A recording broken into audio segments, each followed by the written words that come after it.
Welcome to Chrontendo episode 21, the special all Konami episode. Well, not really, but with 3 big games, Konami totally dominates this episode. There are actually several good titles this time around from folks other than Konami, but it's impressive how Konami more than any other third-party publisher completely owns the Famicom. Counting these 3 games, that makes about 26 titles for the Famicom since Konami started putting out games for the console in 1985. Though it wasn't until February 1986, with the release of Goonies, that they really started releasing games that weren't just arcade ports, with exploration-heavy action-adventure games becoming their forte. By the end of the year, they'll be putting out games designed for the US market. So let's get going with a game that you old-school NES fans will probably remember.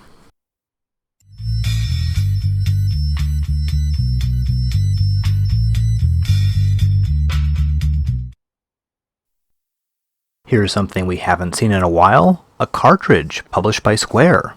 They've been focusing most of their energy on the DOG label for the Famicom Disk System.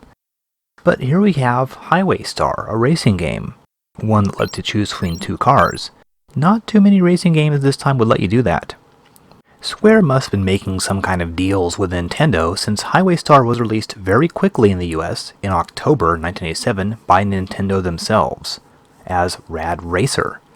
Oddly, the US box art shows a speedometer in miles per hour, but the game itself uses kilometers. Oh yeah, and just like Square's earlier 3D World Racer, there's a 3D option which requires the tinted glasses. It's rather curious. Supposedly Square was this unsuccessful little Japanese publisher teetering on the edge of bankruptcy, but yet they were having their games licensed by Acclaim and Nintendo for US release. Regardless, Rad Racer is a very cool racing game, which takes a pretty big page out of Sega's Outrun. We have a similar in-game map of the track, as well as a checkpoint system. You need to reach each checkpoint within the allotted time frame, or the game will end. Getting to the checkpoint will add about 45 seconds to your timer. And just like Outrun, on the Game Over screen, it'll show your progress on the map, so you can see how far you got on that particular course. But I'd say the biggest idea borrowed from Outrun is that the roads are not flat. They have hills and dips. This not only adds a bit of realism, but also a bit of additional challenge, because you can't always see what's ahead of you if you're climbing a hill. Now I'll point out the obvious. Rad Racer is a great looking game with lots of variety in courses, which tend to be famous locales. San Francisco, Los Angeles, Athens, the Grand Canyon. Check out how great these night scenes look. They're very impressive looking. The other cars can be a little aggressive and can sometimes be difficult to pass up. Hitting a car will often cause you to go flying towards the side of the road. Just like in Outrun, if you do take a crash, your car will flip over. One little touch not found in most other racing games, Turbo. Pressing up on the D-pad will give you some additional speed, but this needs to be used very carefully, though it is quite useful for passing cars. Of course, a racing game isn't worth jack shit if it doesn't have good controls, and the controls in Rad Racer work pretty much perfectly. If you think back to last episode, we had that rare game, Slalom, which controlled like a nightmare. While Rad Racer isn't incredibly hard, you do have to drive pretty carefully and cautiously, and if you go around corners too fast, it's very easy to wreck. On the other hand, you will need to show a bit of aggression when dealing with other drivers at times. There haven't really been too many 3D style racing games for Famicom so far, and overall Rad Racer is certainly the best of them. And it is still a lot of fun to play. It was produced by what I would assume would be Square's A-team, Sakaguchi, Uematsu, and Gabelli, the same guys who had done 3D World Runner. And I assume that World Runner and Rad Racer were Square's most successful games up to this point.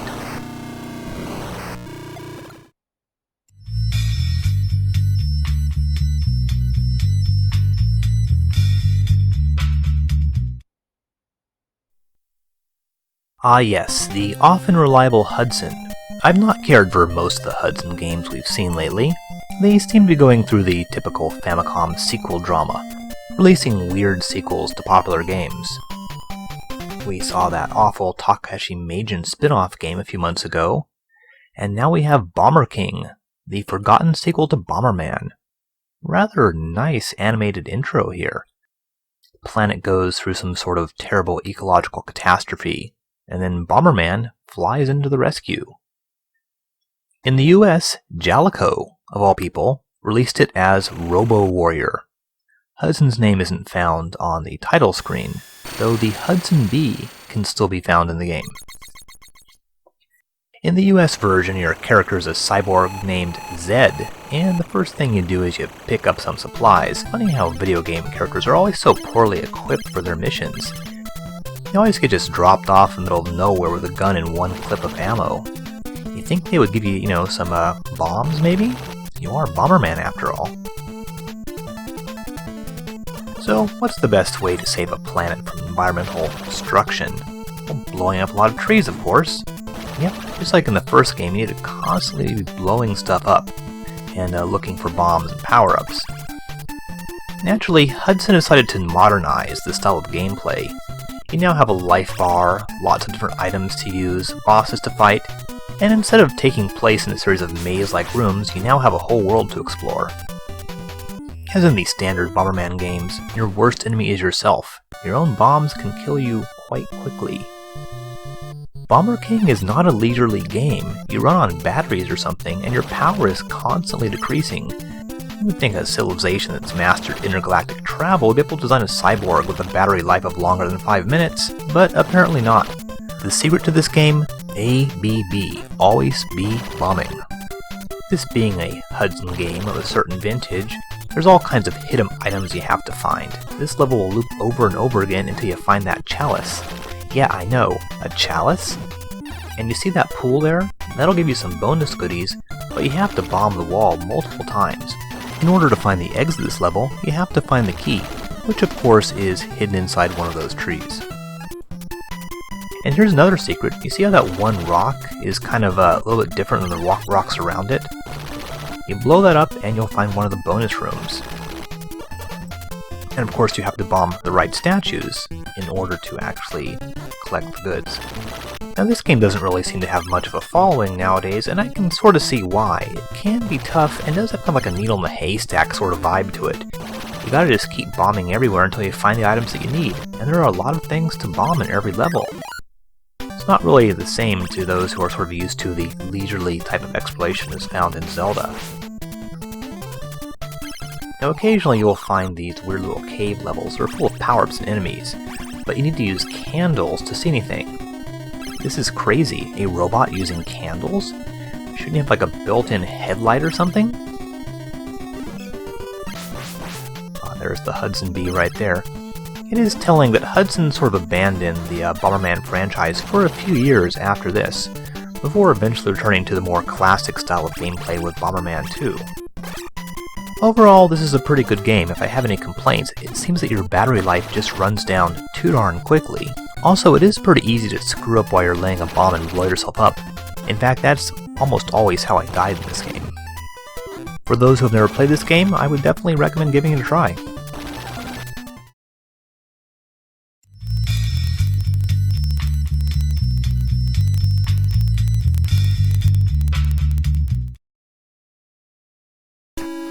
I thought Bomber King was a pretty nice looking game, but we now enter the realm of the truly goddamned ugly. Miracle Ropit's Adventure in 2100 from King Records and Animation 20. King Records is a Japanese record label owned by the mega publisher Kodansha, whom we've encountered before. Among the many artists they've had were the Peanuts, those singing twins from the Mothra movies. Those of you familiar with obscure Japanese Famicom games may have noticed another game of theirs with an absolutely amazing title, Jesus Dreadful Biomonster. As for Animation 20, I have no idea. As far as I know, this isn't based on an anime or anything. Miracle Ropit is a typical and uninteresting platformer. I get feelings of nostalgia for Pocket Zorus when playing this game. But while that game was a product of Tosei, Miracle Ropit is from the good folks at Micronix, which explains its utter lack of quality. You play as a cute little girl wearing some sort of armored robot suit. Getting hit will force you out of the suit, and a second hit will kill you. There's also a constantly ticking timer that kills you when it runs down. Just like the Micronix port of Athena, you don't get any indication of what's happening when time runs out. No animations, or you don't fall down and die or anything fancy like that. It's just blam, you're back at the beginning of the level. So we have the typically bad game design, goofy enemies, thoughtlessly designed levels, things that don't really make much sense, like cave entrances that knock you down when you try to approach them. Oh, I've got hit here. I love how the music changes completely and suddenly whenever you become the little girl. That's one scary looking dog. Let's take a look at some of the examples of utter stupidity found in this game. To get past that door there, you have to jump up in the air, shoot it once, and then jump up and down on the middle and the rightmost block. Don't jump on the left block because it'll kill you. And here's what happens when time runs out. If you weren't keeping an eye on the timer, you'd probably be like, did I finish the level? Why am I back on level 1 again? And you gotta love stuff like this. You enter that teleportation cave, and it just, for some reason, kills you when you come out the other side. Here's another one. Getting hit while on the platform will cause you to jump out of the suit and unavoidably land in the water. In fact, sometimes even the platform itself will just disappear. So, this is a horrible mess of a game, and really pretty much par for course for my Chronics. Of all the games this episode, this is the one I'd probably advise you definitely do not play.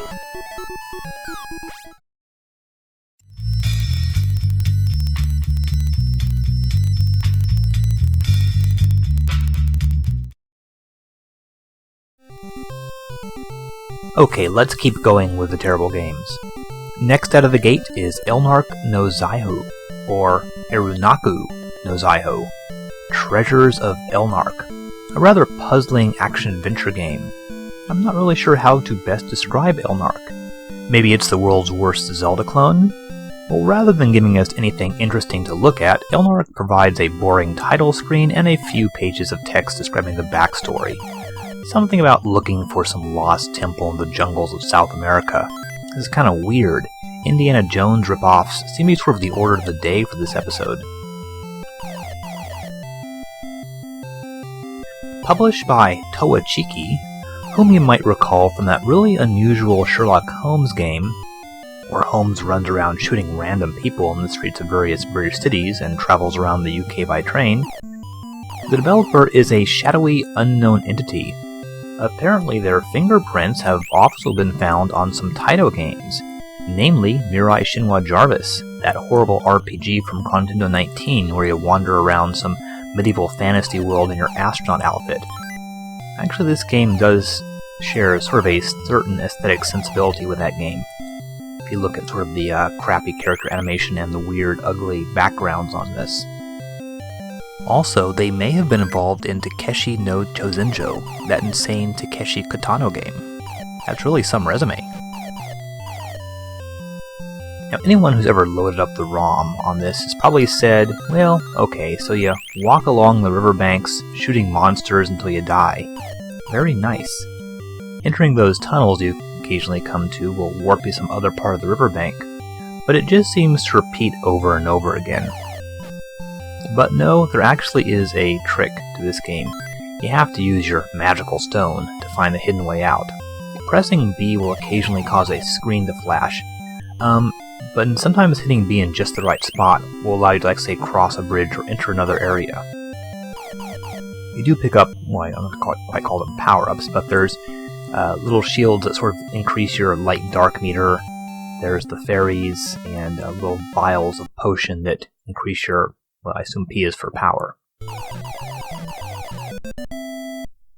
Well, eventually, after sort of going through all this about 1,000,000 times, you will eventually come to a boss. You will then enter a hidden temple, find some items, fight another boss, etc. Some of the imagery of this game is taken directly from Zelda, like the potions that restore health and the fairies and so on, and the whole light-dark bar thing, I'm not really sure what exactly that does. Elnark is sort of like if you gave a very vague description of Zelda to someone who had never seen the game and said, hey, make me something like Zelda. Only the incredibly curious or masochistic should actually try playing this game. Oddly, I recorded the video for this, and then about a week went by, and it was now time to record the audio, but when I was looking at the game's name in my list of games that I was doing the audio for, I remember thinking, you know what, I know I just played this a week ago, but I cannot remember anything about it. It wasn't until I actually started loading up the video that suddenly my memory was refreshed. I guess that should give you an idea of just how memorable this game is.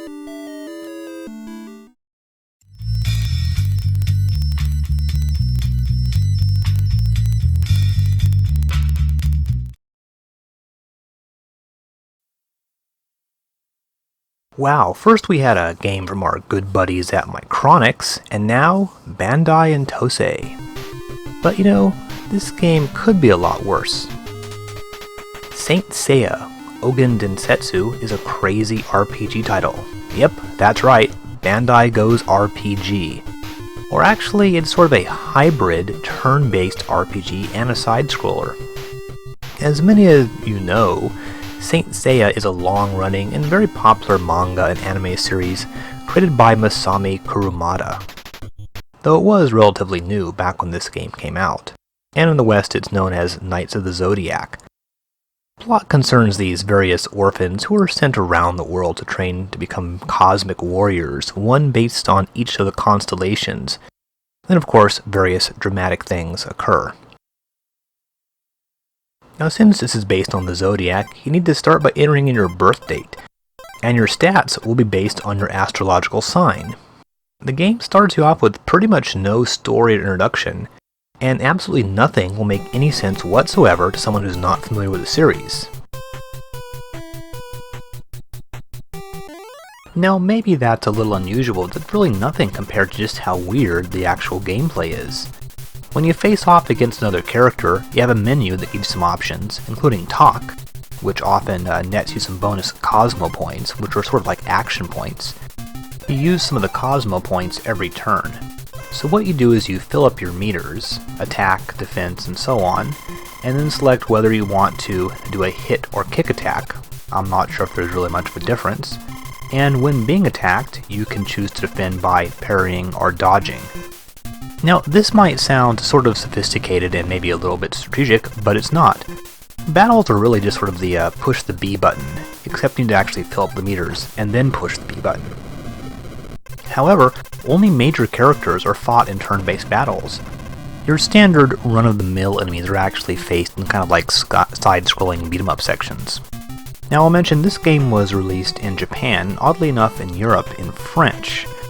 This is a fan translation here, which gives you a pretty good idea of sort of what's going on, though I don't think this is actually going to make the plot any more comprehensible. Now when you are facing regular enemies, it's done Hokuto no Ken style. You just walk up and punch them. And the enemy AI, if that's what you can really call this, is probably about the worst in any game in human history. They literally just stand there while you're punching them and basically just walk right into your punch. You can also hit the punch button multiple times, it will shoot out like a little projectile, so you don't even really have to get that close to most of the enemies. You kill these guys for experience points, and then sort of like in Western RPGs, you distribute the points between your attributes. You don't have any like levels that actually increase your stats automatically. Now when you're not fighting enemies, you can travel to other locations and search out other characters. The chick with the purple hair, whoever she is, sort of appears whenever you do this. Usually the other characters will tell you what to do next.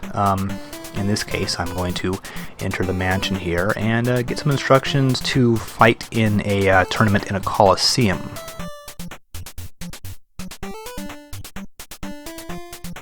You actually have to do a little bit of this in the game, sort of wandering around, kind of, I don't know, maybe Zelda style, looking for people to actually talk to you.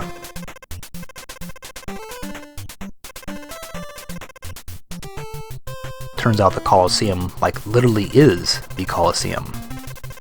And then you face some more turn-based battles, and then fight some more normal enemies to get experience, talk to more folks, and move around, and so on and so forth.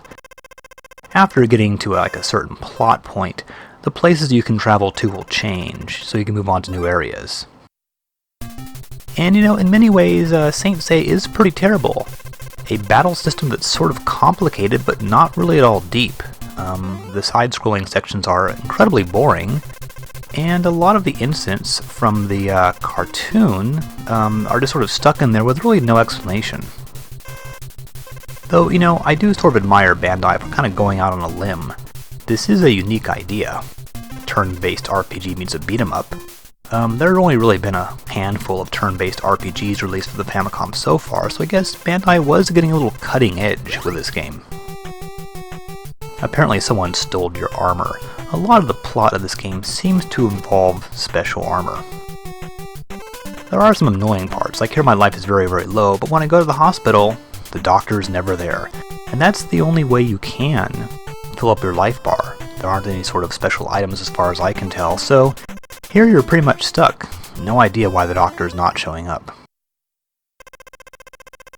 However, one trend we can sort of see here is that even publishers like Bandai, who, I guess sort of mostly just kind of rush games on the market, their games actually are slowly getting a little bit better. And Toze, which started out on the Famicom releasing horrible, horrible games like that Koumon game, is developing things that are, I guess, sort of approaching playability. And in places the game doesn't really look that bad, like look at the background graphics in the cave scenes, for example. So I guess we're slowly sort of seeing things kind of come together for companies like Bandai and Toze.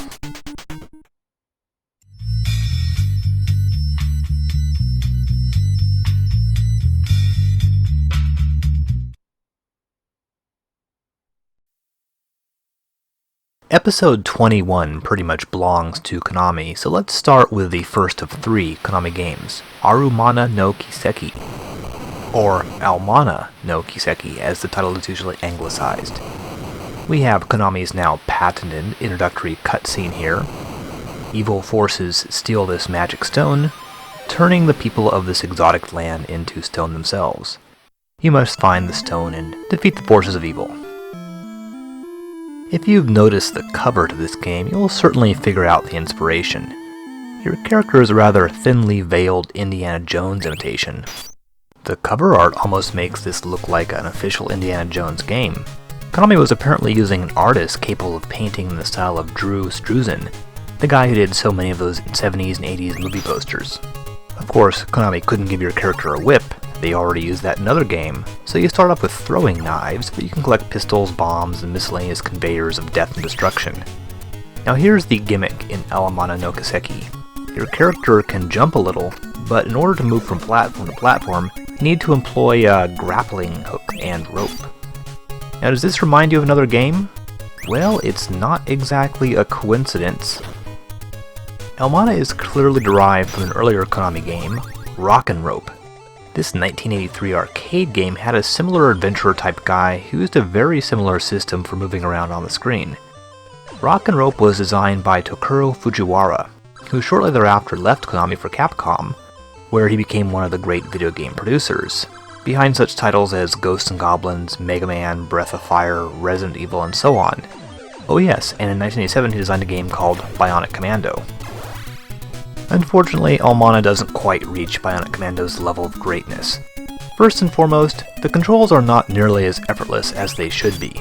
Since most of the game involves shooting and climbing ropes, you would really want the climbing mechanism to be very easy to use, but that's not always the case. One thing that is incredibly odd involves jumping and shooting your grappling hook. Frequently, you'll need to get a bit of elevation and have the hook land in just the right spot. Naturally, you would think you would do this by jumping and then firing your hook while in midair. But trying this will only result in failure and frustration. Kind of like trying to jump on this platform here. Oh yeah, the jumping controls aren't very good as well. Instead, to do this you have to actually fire while on the ground and then jump as the hook is moving through the air. This, defying some basic laws of physics, will cause the hook to jump upwards as well. Let me tell you, if you plan to play this game, the first thing you'll need to do is make sure you get used to the firing then jumping. It's completely counterintuitive, but that's just the way it works. Oh, that was the first boss, by the way. The scene takes place on a little raft, but the whole sort of raft thing is kind of wasted. It doesn't really involve any kind of interesting gameplay, mostly just sort of standing on it and shooting the boss. Another problem is the way that your hook will frequently land too close to the wall when firing at a ledge. If this happens, you won't be able to climb up onto the ledge, but instead you'll just sort of do like a little dance in the air. And then you'll end up having to climb back down the rope. This can get pretty frustrating in scenes where you have to do a whole lot of shooting of ropes and climbing up them. Like here, for example, where you're being shot at by spheres. For an example, watch what happens when I try to climb up here. Oops, put the hook in the wrong spot. So the sort of weird controls make platforming elements a little bit more frustrating than you would like them to be, and you should expect to die quite a bit. While you don't automatically die when you fall, it's pretty easy to land on an enemy or a spear or something when you make a mistake. Other than enemies, you'll find other hazards like various sorts of traps and whatnot. There'll be the occasional jet of flame that sort of shoots out of nowhere to fry you. Oh, here we have a pretty good example of how to use the jumping mechanism. Fire and then immediately jump afterwards. It does look kind of weird and does take some getting used to. Now, another area where Almana is a little lacking is the bosses. They really aren't too interesting. I mean, some of them look cool, like that dragon for example, but they can be spammed pretty easily by using the red sphere weapon. It damages everything on the screen. I'm sure you can defeat them by other means, but I found it just a bit too tempting. I mean, all your ammo is limited, so why not use the regular weapons on the regular enemies and the powerful weapons on the bosses? And I'm not really that fond of the fact that your weapons all have limited ammo. Even the basic knives. Nowadays, of course, a lot of games have finite ammo, even for the most basic weapon, but Almana no Kiseki has infinitely respawning enemies, and they respawn very quickly. They come sort of constantly streaming out of those little doorways that you see all over the place. Now, while this is a very linear game, there are various goodies to be found while exploring, but I think the limited ammo thing made me play a bit more cautiously, since I was so concerned about running out of ammo. I guess I wish I had like a whip or something. On the positive side, Almana is, pretty much every Konami game, really cool looking. But again, what's with all the giant skulls? Someone at Konami must have some sort of skull fetish. Though really, it's nice to see Konami isn't just simply churning out a bunch of Castlevania clones, but rather experimenting and playing around with the genre, resulting in games like this one and Getsufu Modern. While this is certainly not perfect, it definitely does try to be different.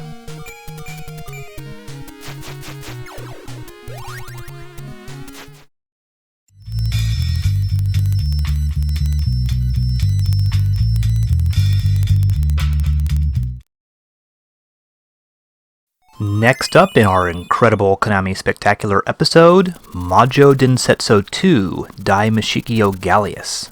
Once again, Konami shows their talent at creating really awesome title screens. That's a cool logo for sure. But wait, you say, Majou Densetsu 2? Where is number 1? I recall no such game. Well, there's a reason for that. Just like Dragon Slayer 4 from the last episode, the earlier game wasn't released on the Famicom. Nope, Majou Densetsu 1, also known as Nightmare, was an MSX title. Remember, Konami was a big supporter of the MSX computer format, and put out both ports of arcade and Famicom games as well as original titles for the system. Nightmare was a 1986 release, and looks very similar to Square's King's Knight. Both came out the same year, so it's hard to say who was ripping off whom. Either way, Nightmare is a pretty simple ground-based shoot-'em-up, and not particularly enjoyable today. By 1987, much had changed in the land of game design. Therefore, Majou Densetsu 2, originally released for the MSX as well, is a much more modern game, a side-view hack-and-slash set in a huge maze-like castle. But much like Goonies 2, the emphasis is on exploration, finding items, and so on. Now here's the crazy thing, the Nightmare games had a Hebrew theme to them. While adding Jewish or Christian religious figures into RPGs became trendy in Japan in the 90s, Nightmare had them all beat. The bosses all have Hebrew-inspired names, like Elohim, Hahakla, and Hamalek. The final boss is a giant horned demon wearing a priest's robe and a cross. Oddly, some of the other names are taken out of Greek mythology. Nightmare 3, another MXS title, took this further and was actually subtitled Shalom. The first two Nightmare games were released both in Japan and in Europe, so it is perhaps a bit more well-known than a lot of MSX-only games. So anyway, back to business. Here's the Famicom version. This introduction explains how Aphrodite and Popolon are looking for their unborn infant, who is somehow kidnapped from heaven. How is that even possible? As was the standard practice, the Famicom release has been reworked a bit. The general idea is the same, but the levels have all been redesigned. The main castle has been made smaller, and there are fewer sub-levels, but each of the sub-levels has been made even bigger. There are consequently also fewer bosses. As you may have noted, the map there looks kind of similar to the map in Goonies 2. Incidentally, what we are playing here is a fan-translated version, which makes navigating the menus and shops considerably easier. The layout is very Zelda-like, with this main castle serving as a hub, with entrances to various dungeons scattered throughout. You make your way through the dungeon, fight a boss, and then go back to the main castle here, and then repeat. This being a Konami game, you get a wide variety of enemies in each level. You collect experience from killing enemies, which will increase your life bar, and gold coins for buying things in shops. Notice the little sort of skeleton-like enemies. When you hit them, they will come back to life in a few minutes, kind of like in Castlevania. Okay, so you talk to the bearded, white-haired wise guy there, and he'll go ahead and let you go to the first sub-level, or dungeon, or whatever you want to call these. Man, there's a lot of crosses in this game. Don't think Nintendo of America would have approved this as is. One thing about Majou Densetsu 2, there's like a lot of items. Items you both find in treasure chests, and items that you have to buy in shops. One of the important ones is a magic sword, which is required to break those different colored blocks that you see here and there.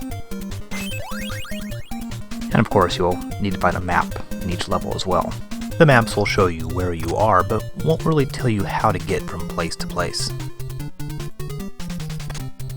You also find different sorts of weapons, items for increasing your defense, items that'll make the bosses easier to defeat, that sort of thing. And this is a pretty involved game. The levels are pretty big, and can be a little bit tricky to navigate your way around. For example, getting to this shop. You sort of have to jump down to avoid landing in the water, and land on that particular block in order to go in there. Definitely not easy to find, even with the map. One unique feature, you can switch back and forth between Aphrodite and Popolon at any time. Despite being simple palette swaps, they have slightly different attributes. Oh yes, and in order to fight the boss, you first need to go to the room to find a spell to summon him. The bosses in this game are a bit shy, I guess. They don't just appear. You first have to find the spell, then make your way to the summoning room, and then cast the spell, then they'll appear. Check out these awful birds. They're actually much worse than the Medusa heads in Castlevania. They're really impossible. I'd say that Majou Densetsu 2 is a pretty successful game, though much like Goonies 2, I think the levels suffer from a bit too much sameness. But if you are fans of straightforward side-view dungeon crawling, check this game out. Oh, here's the first boss. It's easier to actually summon them standing on the ladder, because then hitting the buttons don't actually cause you to jump and so on and slow you down. This guy looks a lot like the Bone Dragon from Getsufu Maden. The only way I was able to defeat him was by standing directly underneath him to hit him over and over again. He's pretty difficult to take out if you actually try to hit him from the front. I should point out that fans of the series seem to like the MSX version better than the Famicom version, so that's definitely worth checking out as well. Also, it's too bad Nightmare 3 was never released in English, because that game looks very cool and has some absolutely crazy looking bosses. By the way, in case anyone is wondering, these games have no connection whatsoever to the video game themed British TV show Nightmare, even though there was another game called Nightmare based on that show released around that time.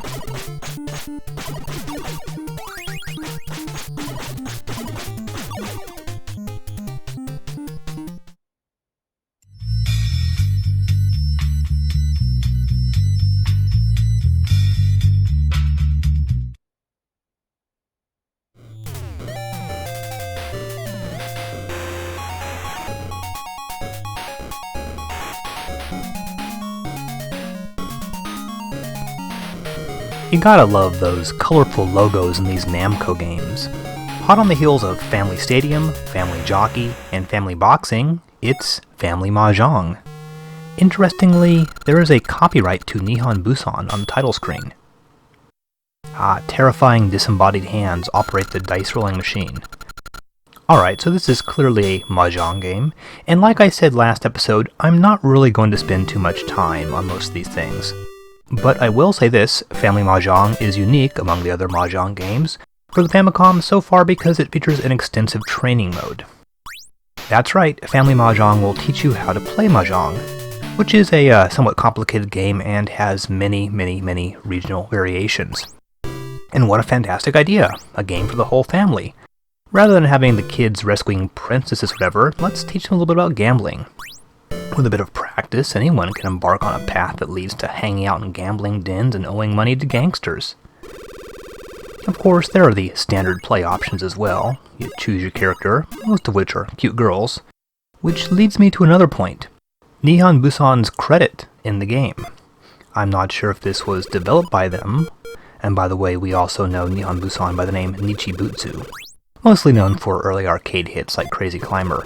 But by the mid-80s, they had begun to focus a lot of energy on arcade Mahjong games. Tons of Mahjong games, many of which featured sexy girls in them. Yeah, they really sort of pioneered the whole play a game of Mahjong and see a girl take off her clothes genre of arcade games. So what is Nihon Busan's connection to this game? As far as I can tell, it's not an arcade port. Really don't know. I guess it's a secret to everyone.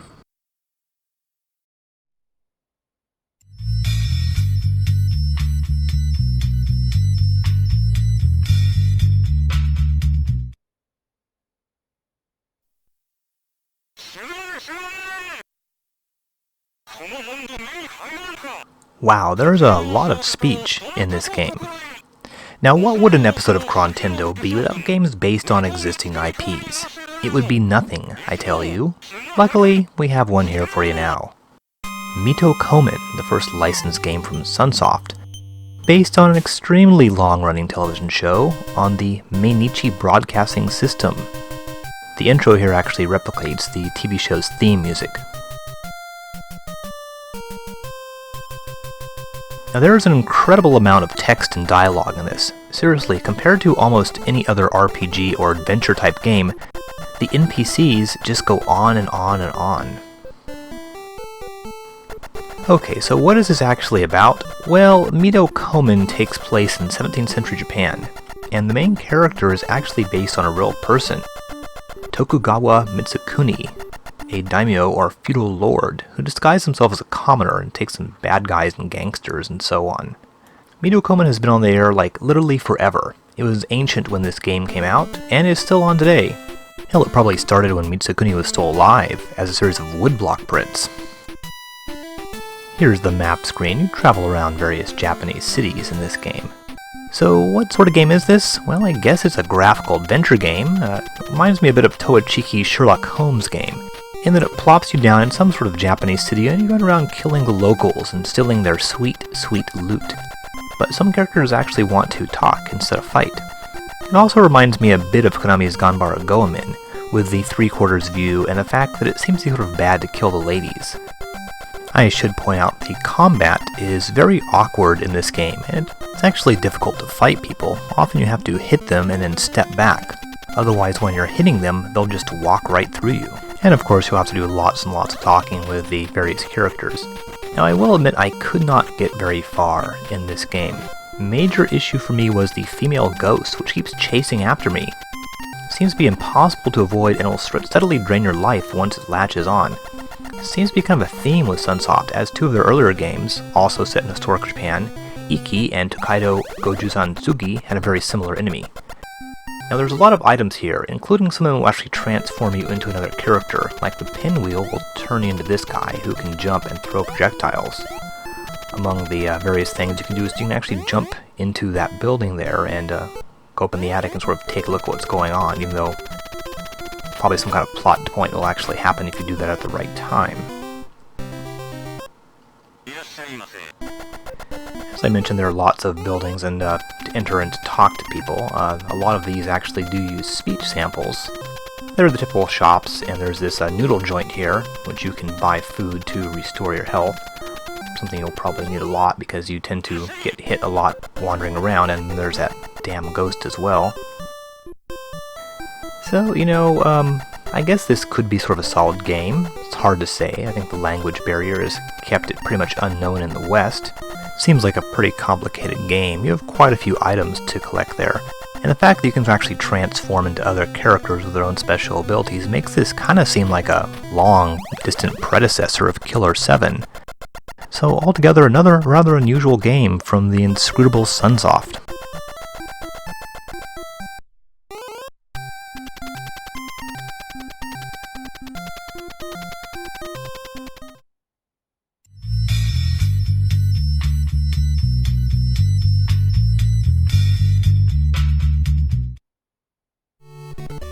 Well, first of all, let me just say the air fortresses themselves look pretty cool.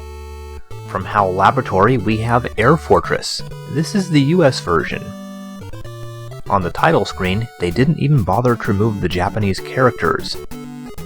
And unlike the rather elaborate intros of HAL's Eggerland or Galforst, here we get the Lazy Man's intro, the plain text scroll. Amusingly, the protagonist's name is Hal Bailman, who is a specially trained person. That's nice. Mr. Bailman's job is to blow up all 8 air fortresses and save the world. It's like Metroid times 8. First of all, why are those things called air fortresses? I mean, these things are floating in space where there is, no air. Now, the intro is actually a little weird here. You have what appears to be sort of like a typical StarCraft, which then sort of fades into you riding on some kind of like personal spacecraft, like a space jet ski or something. Air Fortress has some very nice looking backgrounds. Much like Star Soldier, there's lots of space scaffolding. Too bad the actual sprites aren't cooler looking. Okay, you say, well, this is clearly a horizontal shoot-'em-up, kind of ripping off Gradius. First time you play this, you might think, geez, there really isn't a whole lot of action going on here. True, but Air Fortress isn't really a shoot-'em-up. Those segments are just to prepare you for the real meat of the game. Other than avoiding enemies, you need to grab energy and bombs. Though it is satisfying to be able to actually finally blow up those floating slabs from Xevious. After this little shooting section, you enter the fortress, and now the game becomes vaguely Metroid-like, or maybe a little like Capcom's Section Z. Mostly involves making your way through the fortress, which consists of rooms and corridors connected by elevators. You can fly or walk, but whenever you are moving, your energy starts dropping. Standing still will replenish it, but getting hit will permanently decrease your energy. Now here is the issue most folks have so far. Air Fortress seems too easy. The shoot-'em-up sections are very basic, and the on-foot parts are really a piece of cake, and you can take tons of hits before dying. And this is certainly true up to a point. In the fortress, your goal is to destroy the boss, which are these sort of generator-like things, much like Section Z or that Gundam game. And then you move on to the next fortress. There are even branching paths at some points, kind of like in Section Z.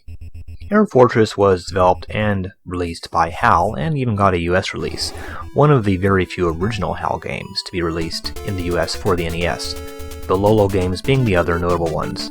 It was co-developed by Live Planning, who were involved in a few other HAL titles, but otherwise seem pretty obscure. Now, while Air Fortress does start off very easy, and you might be concerned about lack of challenge, it definitely does pick up as you progress. The shoot-'em-up sections get more enemies, and you'll have to try harder to pick up all the energy and bombs. There is the occasional power-up, such as temporary invulnerability, but you wonder why bother shooting at enemies?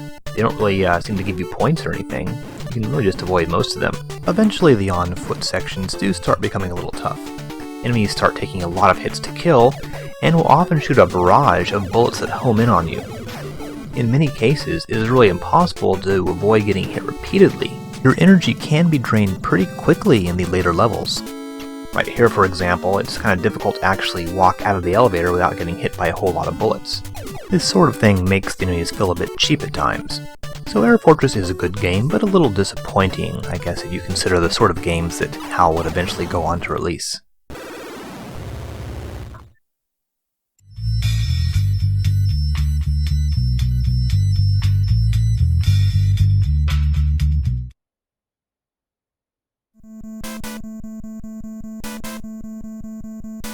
Mugen Senshi Valis, or Valis the Fantastic Soldier.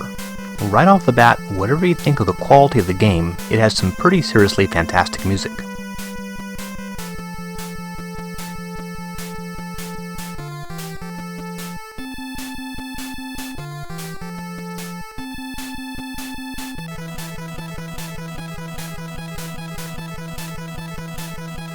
Oh hell yeah.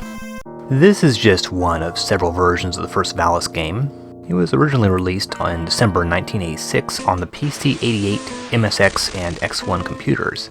This right here is the PC-88 version. Again, pretty awesome music, and starts you off with some anime-style character portraits.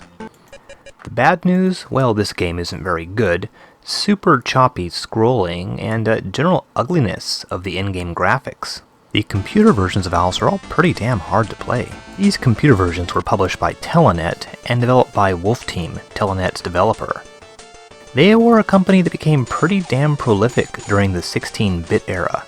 Eventually, they developed a game called Tales of Fantasia, and most of them ended up working for Namco, and are now known as Namco Tales Studio.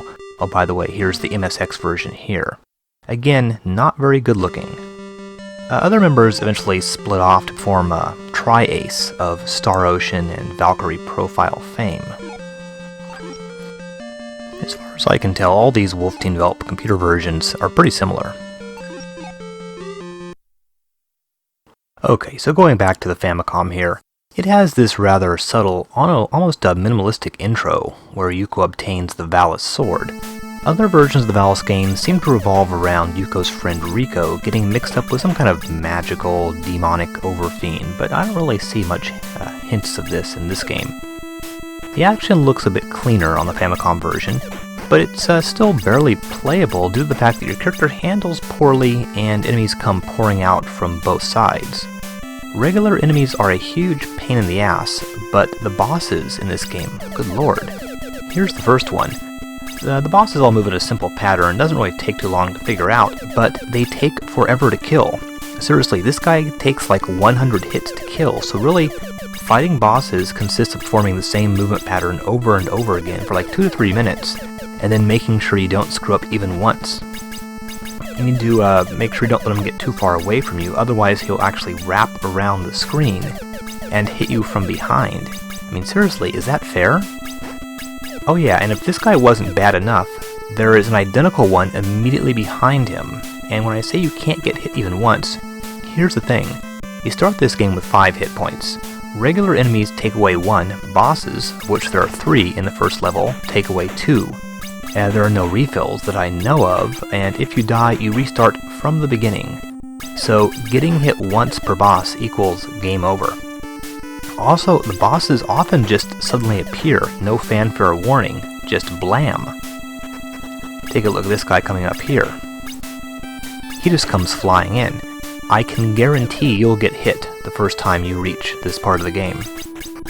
So, extremely long, repetitive boss fights is one of Valis' major failings.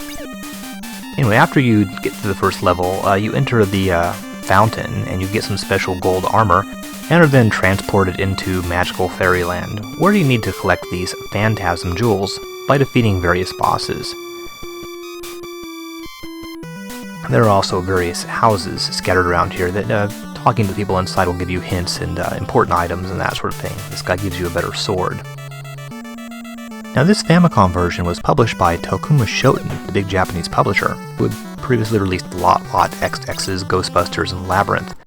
Odd company, but who developed this version is actually a bit of a mystery. The layout of the levels is completely changed. The Famicom version uses sort of a layout like Ganbara Goemon, or Touch, Mystery of Triangle, or Saint Seiya. The levels scroll left and right, but at various points there are intersections which you can enter which moves you to a connecting street. And starting with level 2, the layout becomes increasingly enormous and maze-like, making it very difficult to find your way around. There are tons of intersections, and since most of the scenery looks the same, you'll find yourselves getting lost and wandering in circles most of the time, so have fun. Oh yeah, and make sure you don't get hit by an enemy more than a couple times. I'm actually playing a hack of the game that gives you a full life bar from the get-go. This will transform the game from impossible to barely playable.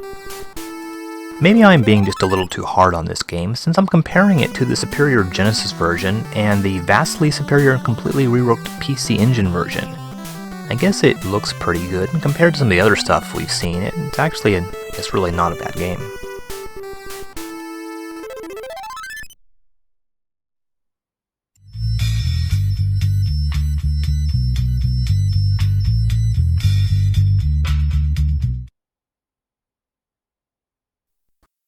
Hey Taito, come on dudes, make up for that horrible RPG game last episode. Well, this sort of puts Taito back in my good graces, a little bit.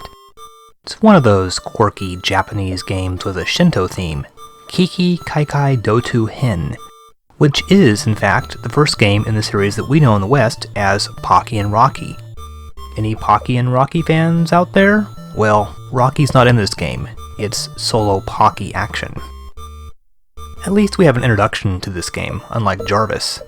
7 Japanese Shinto gods have been captured, and you must save them. This is illustrated a bit more dramatically in the intro to the original arcade version seen here. Taito had not really gotten the hang of making original console games at this point, so I guess it's a good thing this is actually very much a altered arcade port. Now, the original arcade game is a ground-based shoot-'em-up with no forced scrolling, sort of halfway between a regular vertical shooter and games like Commando or Ikari Warriors. You fight your way through a level, reach a boss, then defeat it to free one god. The enemies are all yokai, Japanese spirits. Your character is called Sayo-chan in the Japanese version of these games. The arcade game was ported to the MSX computer systems and eventually the PC Engine, but for the Famicom Disk System release, Taito gave it a major overhaul, as we've seen happen with more and more arcade ports. You'll notice the arcade version has quite a bit of action and a lot of sprites on the screen at one time. There's sort of a scary title screen theme going on in this episode. Now we'll fire up the FDS, and here we go. Now when you see this version, you'll wonder, where's all the enemies? Funny thing, Taito decided to take almost most of them out. You'll see in this version, Kiki Kaikai Doto Hin is more of an exploration-based action game than a shooter. Your projectile weapon, which seems to be mini Ofuda scrolls, or maybe Omamori, are unlimited in the arcade version, but they're very finite here. You start out with 50, and these are little scrolls that have prayers written on them. You also have a melee weapon of sorts, a rod with strips of paper attached to it, which is used in the Ohari purification ritual. Both of these objects are presumably good for keeping away harmful spirits. So you can't just simply start blasting away at enemies. It makes more sense to use your scrolls only when necessary, and instead use the wand or just avoid enemies entirely. Now, hitting enemies with the wand will get you some extra scrolls. You can take multiple hits in the Famicom version. Your health is determined by the number of onigiri you have in the upper right-hand corner. Oh, and touching that little statue like I did a moment ago will actually refill your health. For some reason, those little triangular rice balls seem to be a symbol for health or health power-ups in a number of Japanese games. So once you've collected enough scrolls, you can enter the boss area. However, it will cost you 50 scrolls, so make sure that you have enough to actually fight the boss afterwards. You will need a pretty good stock left over in order to actually take out the boss, because they require a lot of hits. This guy seems pretty easy, but really the main thing is simply to have enough ammo. One thing about these bosses is you can't really fire at them at an angle, so you have to get right underneath them to shoot them. So after you've taken care of the first guy, you'll then need to find the next boss, repeat, and then so on. There are these rather weird little bonus rounds that appear right after the boss. They actually involve you walking around on clouds and trying not to fall into the invisible holes. After the boss, your maximum health will also increase. There are really no levels in this game per se. It's just one large world with lots of intersecting paths going every which way. So there's really a lot of wandering about. As I've stated before, Taito is definitely the big arcade game company that seems the least committed to console games. This is only their second Famicom game in 1987, and most of their previous releases were simple, straightforward ports of older arcade titles. Now, Kiki Kaikai is not fantastic. The scrolling is rather shaky, which is unusual for a Famicom game, and the game world is just too big and empty. You never really have a good idea of where you're going, but Taito is at least starting to show some promise.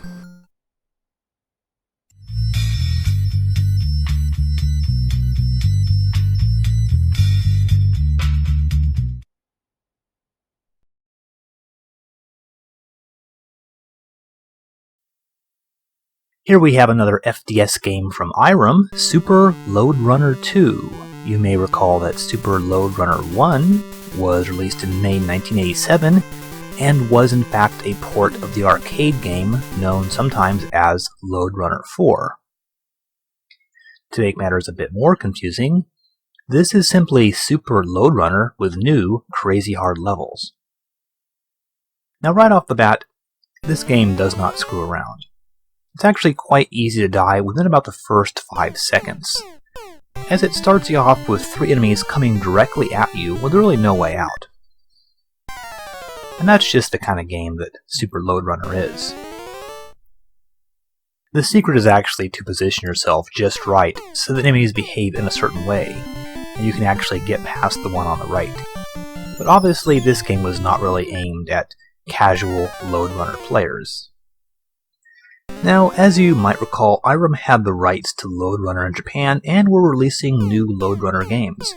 I'm not sure if the levels are taken from any of the earlier Broderbund games or if Irem actually designed them themselves. However, it is, I guess in some ways, a bit surprising to see Irem putting out mostly quickie stuff, unrelated to any of their big arcade titles at the time. R-Type, for example, had just come out in the arcades, but it never actually had a Famicom release. We've covered all the previous Lode Runner games, so you probably remember how to play this. You have to run around collecting the piles of gold. This will cause a little ladder to open up so you can move on to the next level, avoiding the monsters, who Irem have completely redesigned. They look a bit different than they were in the original Hudson or Broderbund games. And you can make them fall in a hole by digging a hole either to your left or your right. This is sometimes easier in theory than it is in practice. Now the funny thing is that this being the 4th Lode Runner game, this actually makes Lode Runner the franchise with the most titles on the Famicom so far. Unless you count those Family Trainer games from Bandai or Namco's Family Sports games. Oh yes, and this is in fact the last Lode Runner game for the Famicom.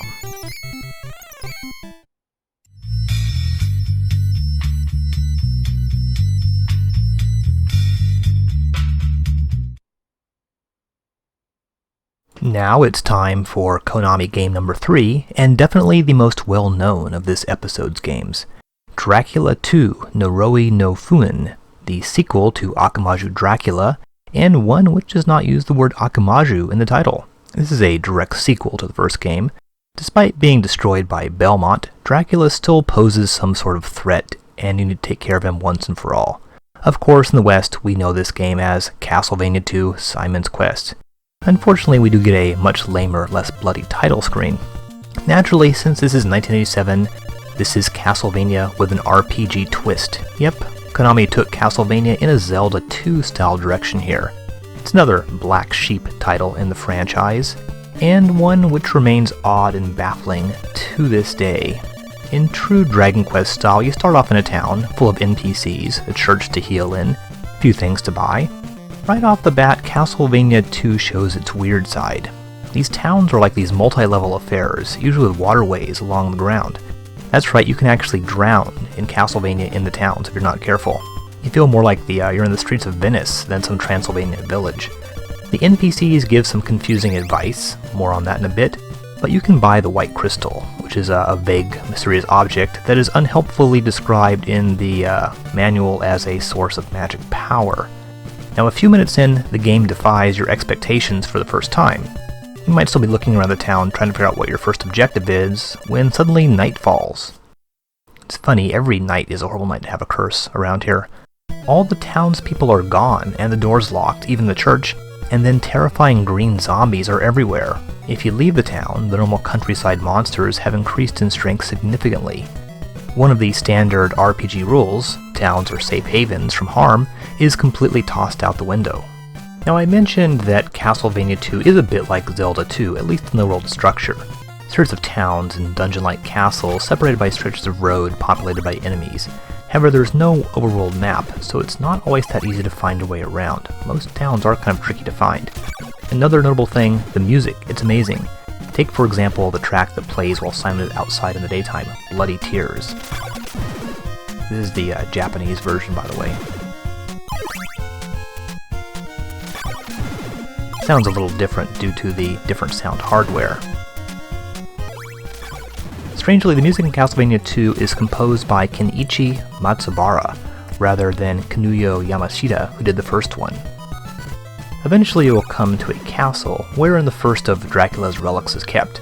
I know, you killed him in the first game and buried him underneath the castle, but somehow his various body parts have ended up in these castles. Now you think you're stuck here, but that's actually what the White Crystal is for. Isn't that obvious? Now you can jump on the platform and actually enter the castle. These castles are a bit less linear than the similar environments in the first game. And you will always need to find an old guy somewhere in the castle who's selling these rather overpriced wooden stakes. You need to collect those in order to get Dracula's relics for some reason. Now, the controls are a bit tricky. Just like in Castlevania 1, the jumping is difficult. This occasionally becomes problematic, like in this sequence here. You have these almost impossible jumps, and you can't really control your character in midair. So, as you may have gathered, Castlevania 2 is a quasi-RPG. You have experience points, money, and quite a few items to find nearby. In Castlevania 1, you pretty much upgraded your whip immediately. Here you have to buy better whips throughout the game. Oh yes, and Dracula's relics serve some sort of function if you actually equip them. Naturally, the manual doesn't tell you what those functions are. Okay, going back to the weird things in this game. There are not bosses found in every castle, and they're handled much more differently than the first game. While they are large and decent looking, there's really not much strategy involved, just button mashing. And compared to the first game, they're all very easy. But here's the crazy thing, watch this. You encounter death, but you can walk right past him. You don't actually have to fight him unless you want the sub-weapon he drops. There are so many bizarre and maddening things in this game. Here, for example, a dead end. But if you equip the right crystal and then kneel down, you can somehow actually pass underneath the lake. That doesn't really seem to make a lot of sense when you think about it. Or here, for example, you can wander around forever in this castle and not get anywhere because you need to jump through the fake wall. Unfortunately, Castlevania 2 is full of the most absurd secret passages requiring you to perform some sort of arbitrary action or equip something in order to be revealed. As mentioned, the manual gives you virtually no clues about using the various crystals and items required to get through the game. And the NPCs, they often give you this rather bizarre, irrelevant, and incomprehensible advice, like the graveyard duck? And what's up with this woman? Yeah, and many things they say are actually completely false. They'll actually lie to you about what you need to do. Here's another bizarre one that seems to have no bearing on the game whatsoever. This turning of standard video game practices on its head was also found in another Konami game released around this time, Metal Gear. You also get some very bad advice in that game. Castlevania 2 might be thought of an early attempt as sort of a postmodern video game. One that is aware of the rules and tropes found in these kind of games, but deliberately breaks them in order to disorientate the player. Bosses and enemies often present little challenge. You have a life bar and 3 lives, but dying isn't a serious setback. In fact, it makes sense to deliberately die at points, especially after you're leveled up. And again, you get some rather bizarre interaction with the NPCs here. Now, Castlevania 2 is a very good looking game. There's wonderful use of color and atmosphere, and check out your spectacular flaming whip that you eventually get. The music is obviously fantastic, the monsters are creepy like these guys, here you are in a graveyard. It's all very, very cool. When you cross this very long, empty bridge, you'll enter the final castle, and you'll get some very spectacular, gloomy, hypnotic music. That track is going to be called Within These Castle Walls.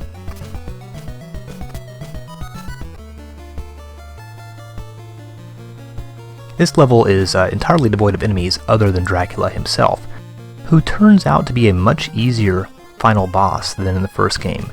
So many things in this game seem wrong. The most difficult thing about the game is finding your way around the game world, and the story doesn't really make much sense. So Simon is inflicted with some sort of vague curse by Dracula and can only be cured by bringing him back to life and killing him a second time? And how exactly does burning Dracula's body parts resurrect him? Isn't fire traditionally unhealthy for vampires? And unless you finish the game super fast, the epilogue has Simon dying even though he's defeated Dracula. So what's going on here? And is that Dracula's grave? Seems weird they would want to give Dracula the courtesy of a funeral and a nice headstone. So it's difficult to know what to make of Castlevania 2. It's very weird and disorientating, but this must have been done deliberately. It's almost avant-garde the way it messes with the player, though not to the extent of Takeshi no Chosenjo. Naturally, not everyone likes this game, but just like Super Mario, Zelda, and so many others, after the first sequel, the Castlevania series returned to its roots and released a series of games, Castlevanias 3, 4, Rondo of Blood, and Symphony of the Night, that make up the golden years of the series.